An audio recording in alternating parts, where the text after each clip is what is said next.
I have a feeling that the Kenya Kwanza government is up to no good. They are planning damage on Wednesday. Raila Odinga led the Azimio fraternity and announced that they are resuming demonstrations on Wednesday. And the government has panicked. There is strong evidence that if the government is not checked well, then they will cause havoc on Wednesday. I am drawing my evidence from the past occurrences. During the first demonstrations, I remember too vividly when the Kikuyu Member of Parliament, Kimani Ichung'wah, warned Uhuru Kenyatta. And he told him that if, together with his handshake brother Raila Odinga, they were planning to damage property and to interfere with businesses in the country, they were going to retaliate and to ensure that they also feel the same. He went ahead and warned Uhuru Kenyatta that they would invade their businesses, and they made good that threat because we witnessed something that has never been seen before when goons attacked Uhuru's Northland farm, and they also attacked Raila's Spectre International company. Today, William Ruto attended a rally in Tharaka-Nithi, and he made the same sentiments. Sentiments that are very synonymous to what his fellow brothers in Kenya Kwanza had said during the first demonstrations. Just listen. Hii mtu ni mtu ya kisirani. Si ni kweli? Ndiye amesimama mara 6 akianguka. Kwa sababu anaangushwa hata mpaka na Mungu. Kwa sababu ako na kisirani. Kule alizusha mambo ya mapinduzi ya serikali. Wakenya wengi wakakufa huko serikali ya Moi. Amekuja akahangaisha Kibaki hapa katikati. Mara anamuuliza mkeka, mara anamuuliza choo, mara anamsema nini. Muda ikapotea, kazi haikufanyika. Akakuja akadanganya Uhuru. Ile Big 4 tulikuwa naye ikazama. Akatupeleka BBI mpaka tukaingia kwa madeni. Sasa ndio huyu amefika tena na mpango ya maandamano, kupiganisha watu, kutumia vijana kuharibu mali. Ndio hiyo maafa imetokea. Ati ndio yeye aturudishe nyuma, tusifanye mpango ya ajira ya hawa vijana. Mimi nataka niulize nyinyi watu wa haraka, mnataka tukubaliane na hii mtu? Tuko pamoja? Nimkalie ngumu?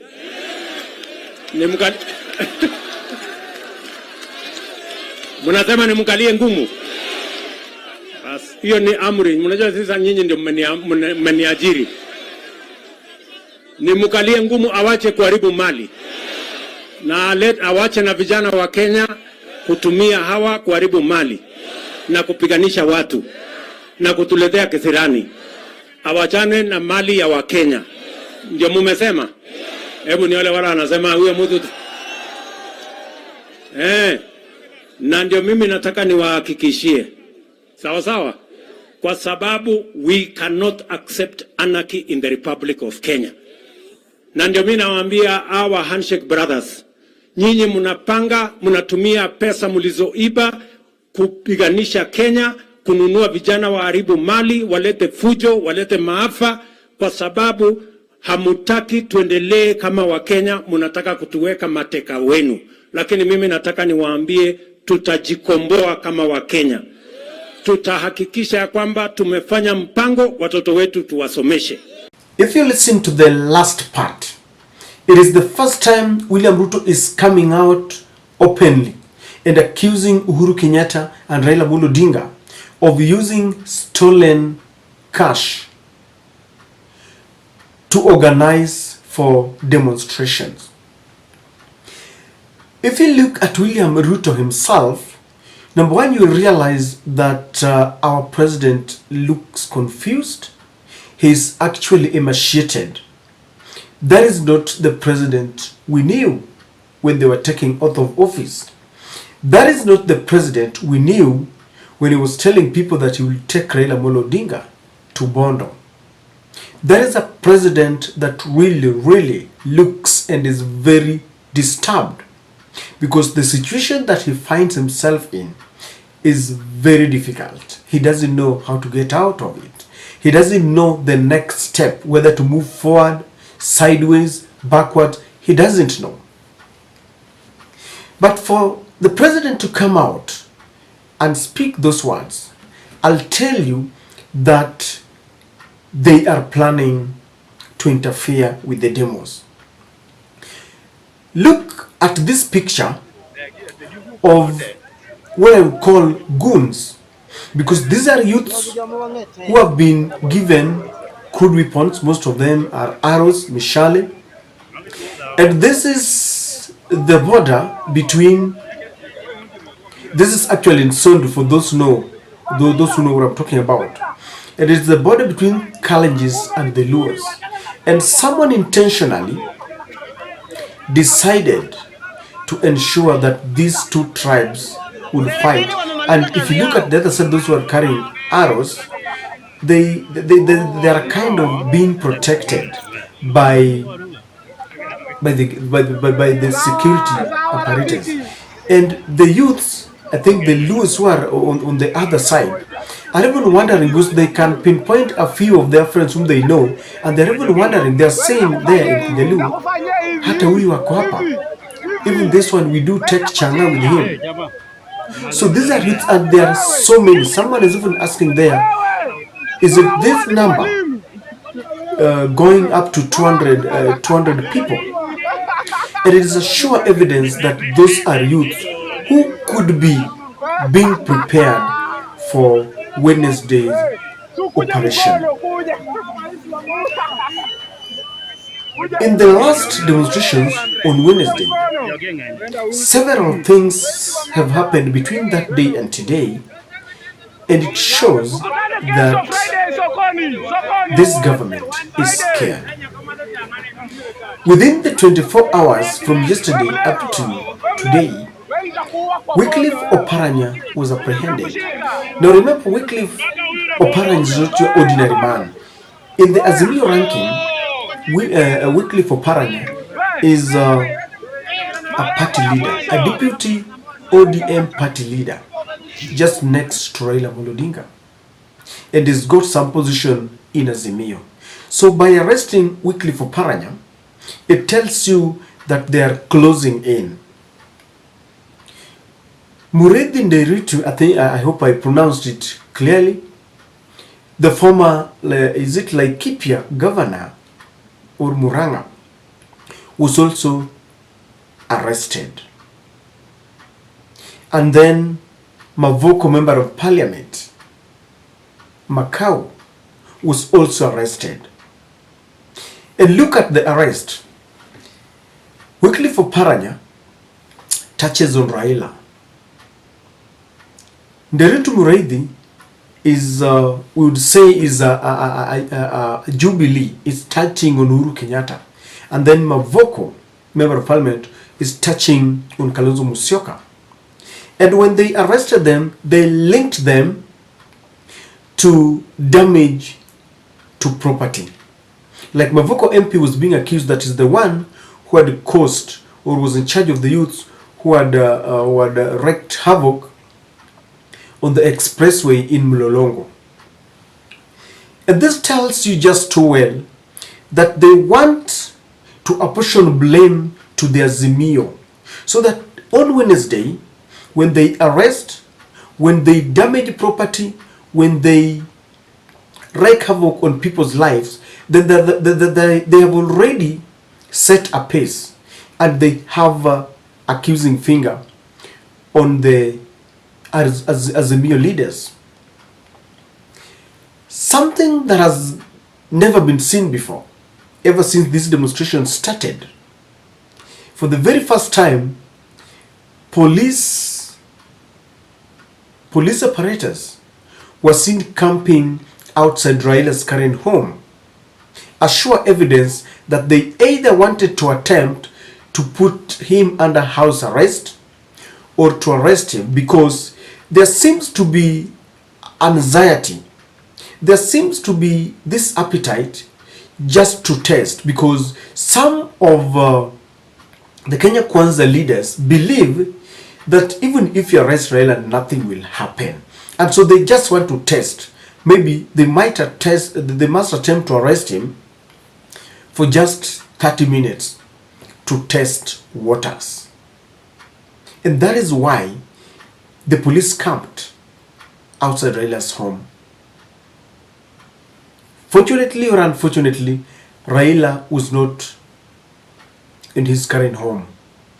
I don't know what would have happened.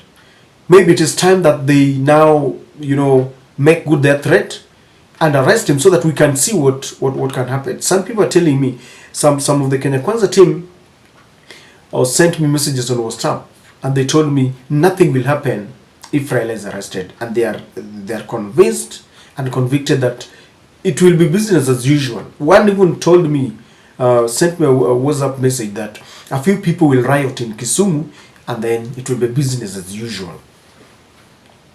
And these are evidences that the government is ready and they are acting in a very, they are really scared, and this is why they are acting in this manner. A disparate person can do something disparate. I think by now the number of people who have been killed are about 12 to 15. And the Azimio, I remember, in their presser today, called on all Kenyans of goodwill to produce evidence of police brutality. And they called them that moving forward, people should now take photos and videos of any police that is using extrajudicial force on peaceful demonstrators. And I will tell you why the police used extra force. The police was overwhelmed. Remember, during the first and second demonstrations, it was limited or confined to very few Azimio, what the Kenya Kwanza thought the very few Azimio supporters. And they had accused Raila Amolo Odinga of trying to topple their government. But these latest demonstrations were very unique, because even members of the Kenya Kwanza team, the hustlers from Gachagwa's backyard, from William Ruto's backyard, had called on Raila to go back to the streets because they were ready. And you saw what happened in Central and in Rift Valley. And it tells you that the number had swollen so much that the police could not contain them. And so what could they do? It was obvious that they just decided to either flee, like we saw in Machakos, when the police literally were running to escape angry mob who were demonstrating. And in some instances when they could not run, they decided to use live bullets because they were overwhelmed. And I have a feeling that in the next Wednesday, it is going to be worse. Because ever since Raila started these demonstrations, people like Ole Kenta are in, people like Mwangi Wairia are in, Mwangi Kiunjuri is the latest catch, he is in, and it seems like Central is becoming very hostile for William Samoei Ruto and for Rigathi Gachagua. And more citizens are joining the demonstrations. Even the police are divided. Those who are using extra force are facing a lot of undertones because there are policemen who are saying that they should not use force. And so I want to submit to you that if you look at the way the government handled the yesterday's demonstrations, they used extra force that it forced Raila Amolo Odinga to suspend the Kamkunji rally, because Raila announced that they had evidence that the government was planning to butcher and assassinate people. With the statement from William Ruto accusing Raila Amolo Odinga and Uhuru Kenyatta of masterminding and funding the demonstrations using stolen money, tells you that their intentions to arrest Raila and Uhuru Kenyatta. Already we know that Kithure Kindiki is being used, being coerced to try and order the police to arrest Raila Amolo Odinga. And so, ladies and gentlemen, those who are going to demonstrate must be extra careful, because it is their right. And Kenyans, as I always say, must stand firm to be counted, because we cannot sit back and watch the government act as if we, the people, did not give them the power to rule, because the power belongs to the people. Even in our constitution, in chapter 1, it says very clearly that power belongs to the people. We only dedicate it to, or delegate it to members of parliament, to the president.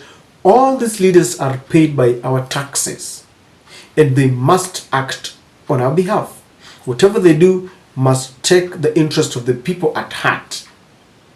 And this is the reason why I'm telling you that in as much as they are planning mayhem, Kenyans must rise up, because history is evident that for people to gain emancipation, they must fight for it, because an oppressor will not give the oppressed their freedom.